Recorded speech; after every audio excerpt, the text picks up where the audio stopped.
The sound of 40 children laughing stopped so suddenly, it was like someone had pressed mute on the world. I was carrying a tray of juice boxes from the kitchen when I heard the clown's voice boom across my backyard. "This little girl isn't really her mommy's daughter." Every parent who'd stayed for the party turned to stare. Every child stood frozen, their balloon animals dropping to the grass. And there, in the center of it all, was my 8-year-old daughter, Meadow, wearing her special birthday dress and flower crown, her face transforming from joy to complete devastation as the words kept coming. "She's adopted. That means her real mommy and daddy didn't want her."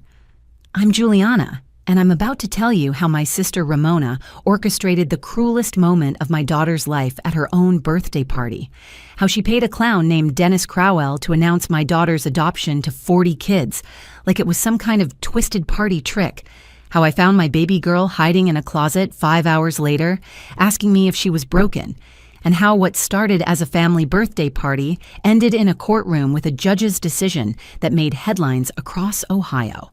My sister thought she was teaching my daughter a lesson about truth. Instead, she taught me that sometimes the people who share your blood are the ones most capable of drawing it. She taught me that protecting your child means being willing to fight anyone who tries to break them, even if that person is your own family.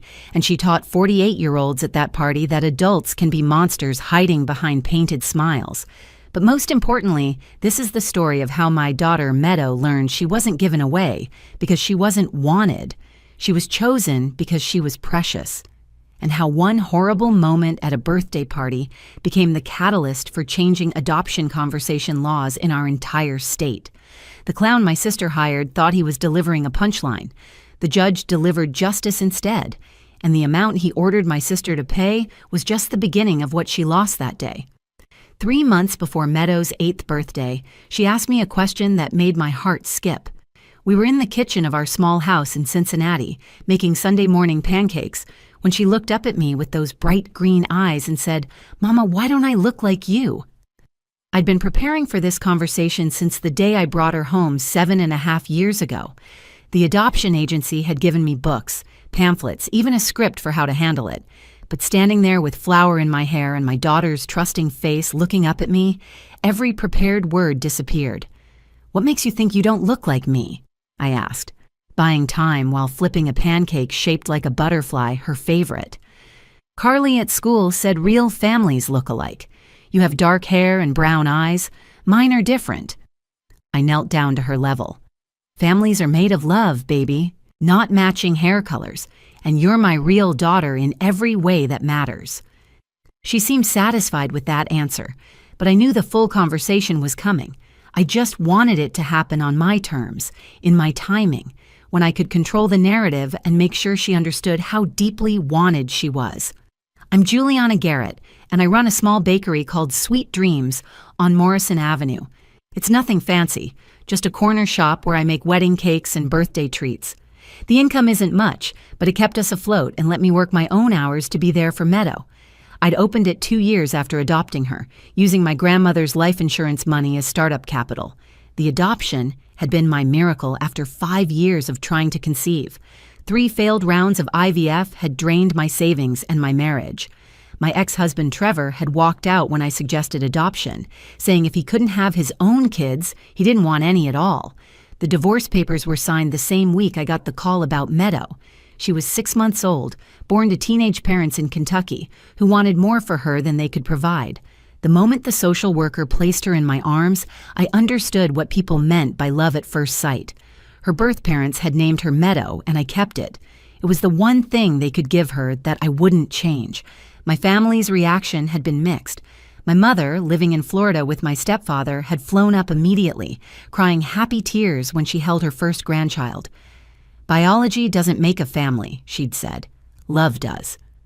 But my older sister Ramona had been different from the start. She lived 20 minutes away in Indian Hill, the wealthy suburb where she sold luxury real estate.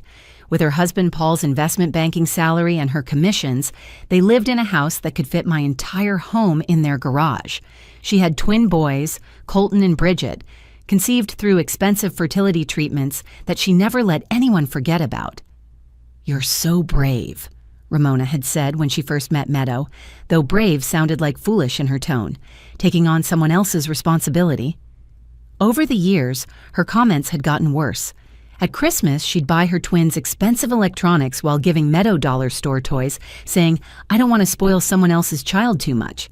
At family dinners, she'd make pointed remarks about nature versus nurture when Meadow showed any stubbornness or difficulty. 2 weeks before the party, Ramona had surprised me by offering to help. We were having coffee at my bakery after closing time, and she'd seemed genuinely interested in making the party special. "You always do everything alone, Jules," she'd said, stirring her latte. "Let me hire the entertainment. I know you're stretched thin with the bakery." I should have known better. Ramona never did anything without an agenda, but I was exhausted from working extra hours to pay for party supplies, and her offer seemed like an olive branch. "That would be amazing," I'd said. "Meadow's been asking for a clown or magician." "Leave it to me," she'd replied with a smile that, looking back, should have warned me. The morning of February 15th, I woke at 5 to start decorating. The weather was surprisingly warm for winter, perfect for a backyard party. I strung lights across the trees, set up pink and purple tablecloths, arranged 40 party favor bags I'd assembled myself. The unicorn bounce house I'd rented stood proud in the corner of the yard. By noon, everything looked magical. Meadow danced around the yard in her new purple dress, the one she'd picked out specially, with a flower crown I'd made from silk roses and baby's breath. "This is the best day ever, Mama," she squealed, hugging me tight.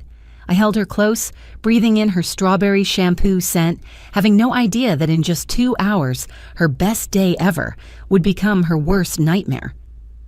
The party started at 2 o'clock sharp. Parents dropped their kids off, waving goodbye with promises to return at 5.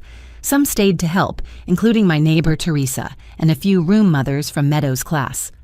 Within minutes, our backyard transformed into a symphony of children's laughter.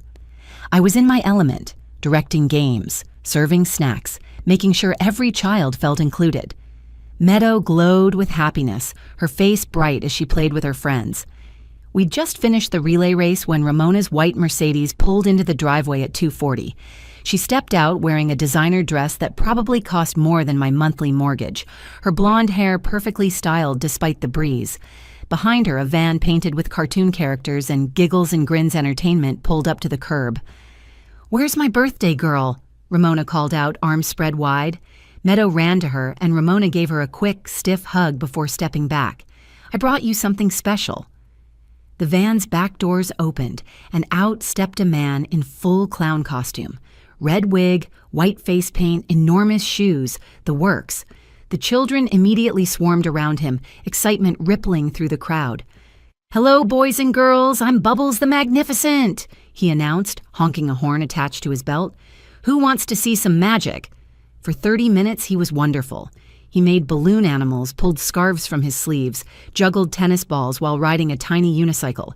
The kids were mesmerized. I actually relaxed, thinking maybe Ramona had finally done something genuine for Meadow.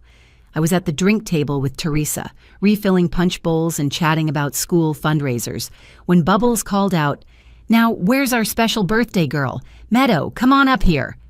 Meadow practically floated to the front, her friends cheering. The clown positioned her in the center of the yard where everyone could see.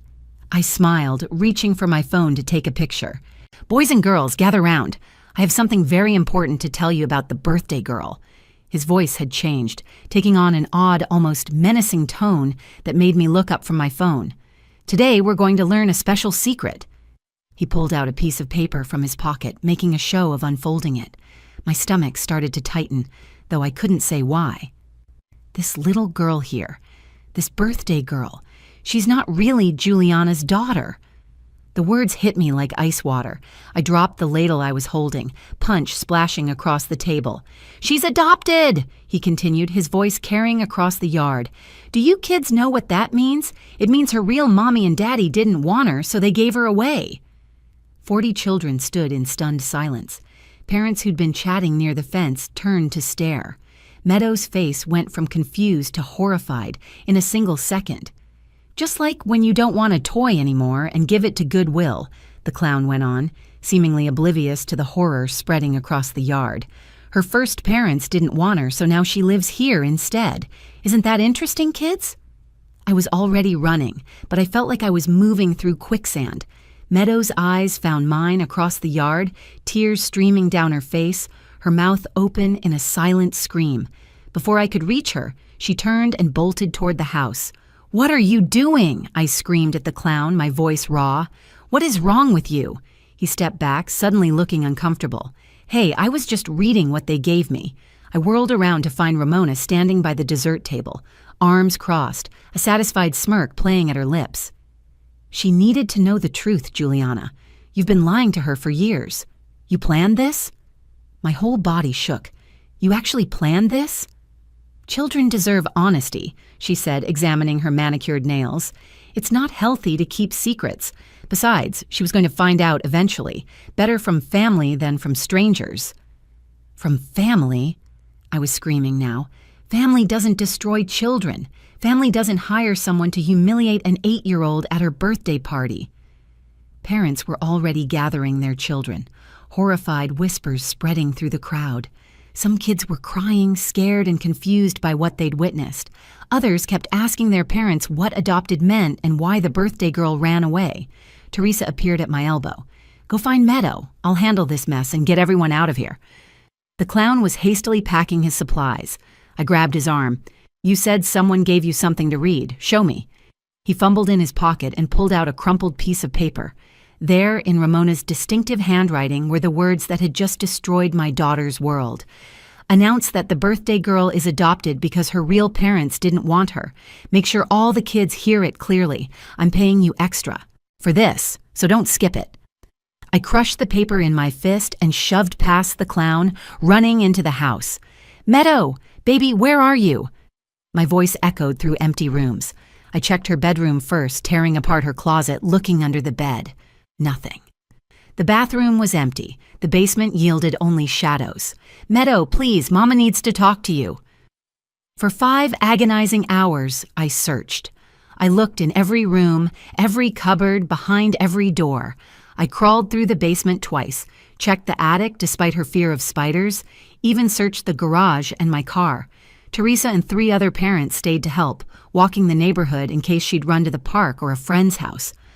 "We should call the police," Teresa suggested around hour 3. "She's here," I insisted, my voice hoarse from calling. "She wouldn't leave. She's hiding somewhere in this house." As darkness fell, I stood in the hallway trying to think like an 8-year-old whose world had just shattered. Where would I go? Where would I feel safe enough to disappear? Then I heard it. A tiny muffled sob coming from the hall closet. I checked it earlier, but only quickly. This time I pushed past the hanging coats, past the winter boots, and there she was, curled into the tiniest ball possible, wedged behind the vacuum cleaner, her purple birthday dress torn at the hem. "Oh, baby," I breathed, my own tears finally coming. She looked up at me with swollen eyes. "Is it true? My real parents didn't want me?" I pulled her into my arms, feeling her whole body shaking. "Your birth parents loved you so much, Meadow. They were teenagers, just kids themselves. They wanted you to have everything they couldn't give you. A home, stability, parents ready to be parents. But Aunt Ramona said they threw me away." "Aunt Ramona lied. Your birth mother held you for 3 hours after you were born, crying because she loved you so much. She wrote you a letter. I've been saving it for when you were older. She didn't throw you away, baby. She placed you in my arms and asked me to love you the way she wished she could." "Why would Aunt Ramona say those things?" I held her tighter. "Because some people are broken inside in ways that make them want to break others. But we're not going to let her break us." That night, after Meadow finally fell asleep in my bed, her face still blotchy from crying, I sat at the kitchen table with my phone and laptop. First, I called Patricia Holbrook, a lawyer who'd helped with my divorce and had become a friend. "Tell me exactly what happened," she said. I could hear her switching into professional mode. When I finished, she was quiet for a moment. "Juliana, this is intentional infliction of emotional distress on a minor, in front of witnesses. You have grounds for a serious lawsuit against my own sister. Your sister paid someone to psychologically assault your child. This isn't about family anymore. It's about protecting Meadow and making sure there are consequences." My next call was to my mother in Florida. I'd barely gotten the story out before she exploded. I'm getting on a plane tomorrow. That's it. I'm done with Ramona. How dare she? How dare she? Mom, you don't have to come. Yes, I do. That baby needs her grandmother. And frankly, so do you. I spent the rest of the night documenting everything. I wrote down every word I could remember, created a timeline, made a list of every parent and child who'd been there. My phone buzzed repeatedly with texts from parents who'd heard what happened. We're horrified by what we witnessed, wrote Jennifer, mother of Meadow's friend Carly. Please let us know if you need statements for legal action. By morning, I had 17 written statements from parents. Teresa's was particularly powerful. The clown deliberately humiliated an 8-year-old child about her adoption status in a cruel and calculated manner. He announced to 40 children that she was unwanted by her birth parents. The child was visibly traumatized and fled the party. This was clearly premeditated, as the clown was reading from a script. I also discovered something else during my late-night research.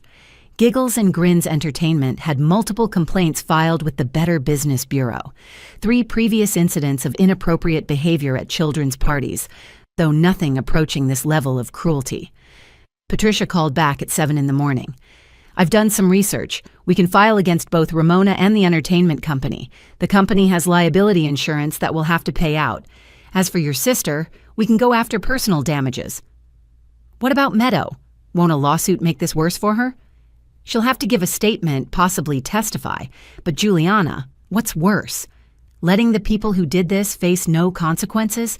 Or showing Meadow that when someone hurts her, her mother will fight back with everything she has? The lawsuit took 14 months to reach trial. During that time, Ramona tried every manipulation tactic she knew. She called our mother daily, sobbing about how I was destroying the family. She showed up at my bakery during the morning rush, causing scenes that scared away customers. "You're suing me over telling the truth?" she screamed one morning, as a line of regulars backed toward the door. "I did that child a favor. Now she knows why she doesn't fit in." "Get out before I call the police," I said, my hands steady despite my rage.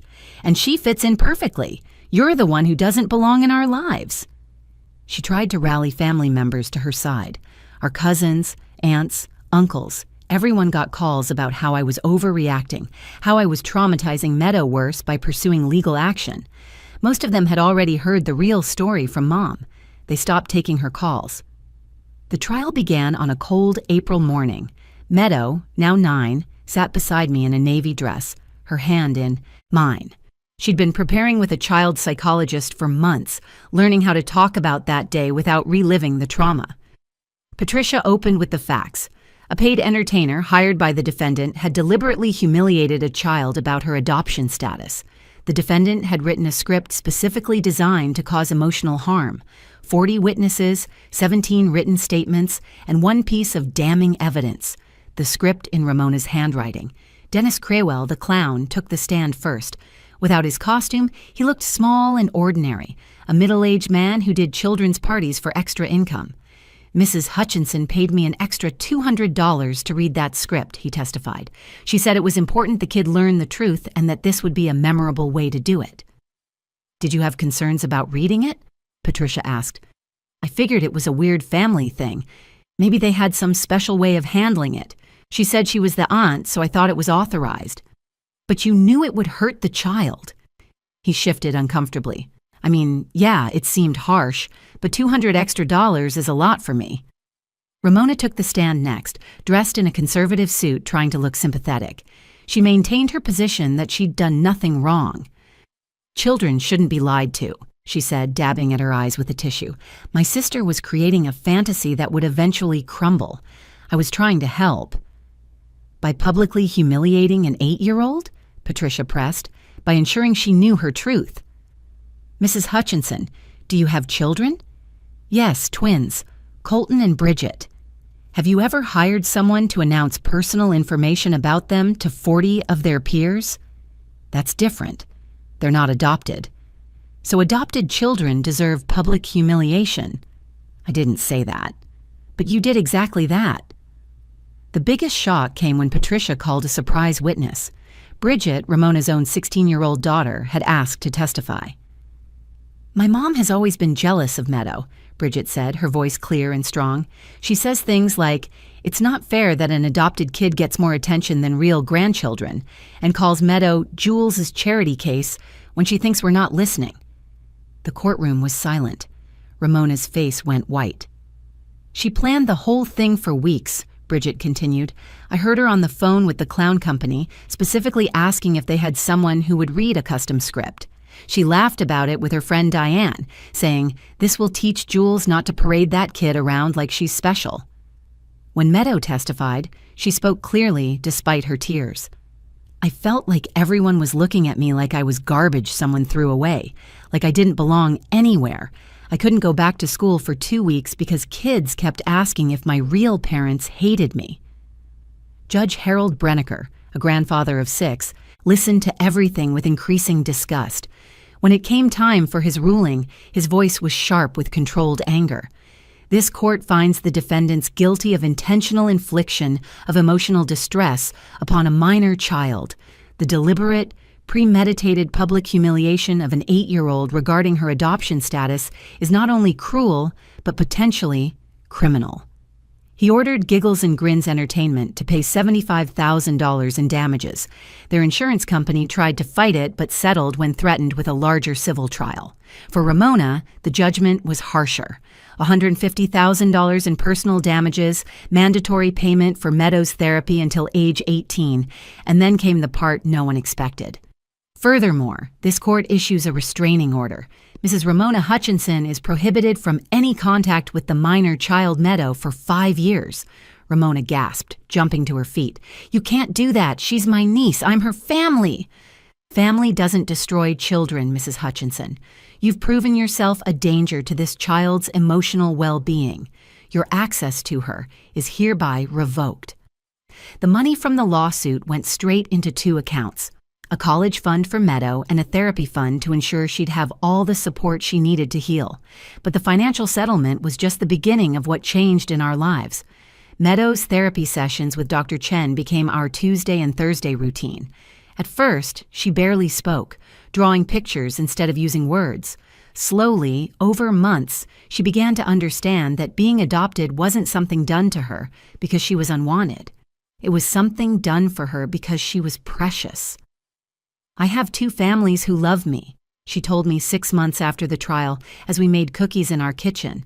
"My birth parents loved me enough to give me a better life, and you loved me enough to make sure I had one." The impact on Ramona's life was immediate and devastating. 2 weeks after the trial, her husband Paul filed for divorce. During the proceedings, he revealed years of similar cruel behavior he'd ignored or excused. She'd apparently been telling their twins for years that they were superior to Meadow because they were real family. Bridget chose to live with her father full-time. She started spending weekends with us, becoming the big sister Meadow had always wanted. Last month, she helped Meadow practice for her school's talent show, teaching her a dance routine that had the whole auditorium cheering. "Aunt Jules," Bridget said one evening, "I'm sorry I never said anything before. I knew Mom was mean about Meadow, but I didn't know how to stop it." "You're 16, sweetie. It wasn't your job to stop it." But testifying took incredible courage. My mother moved back to Cincinnati permanently, buying a small condo 10 minutes from our house. She picks Meadow up from school twice a week, and they have grandma adventures that usually involve ice cream and too much shopping. "I lost one daughter the day she hurt Meadow," Mom told me, "but I'm not losing my granddaughter or you." Giggles and Grins Entertainment shut down within 3 months of the trial. The local news had picked up the story, and no parent would hire them after that. Dennis Crowell lost his license to work with children and moved out of state. The most unexpected outcome came when other families reached out to us. Parents of adopted children who'd heard about our story, who wanted to connect and share their experiences. What started as coffee meetups in my living room grew into something bigger. We founded the Cincinnati Chosen Families Support Group. Every month, 50 families gather at the community center. Adopted kids meet other adopted kids. Parents share resources and advice. Meadow has become something of a spokesperson, though she'd never use that word. "When someone tries to hurt you with the truth, remember the whole truth," she said at our last meeting, standing confident at 10 years old. My aunt told me I was given away because I wasn't wanted. The whole truth is that I was chosen twice.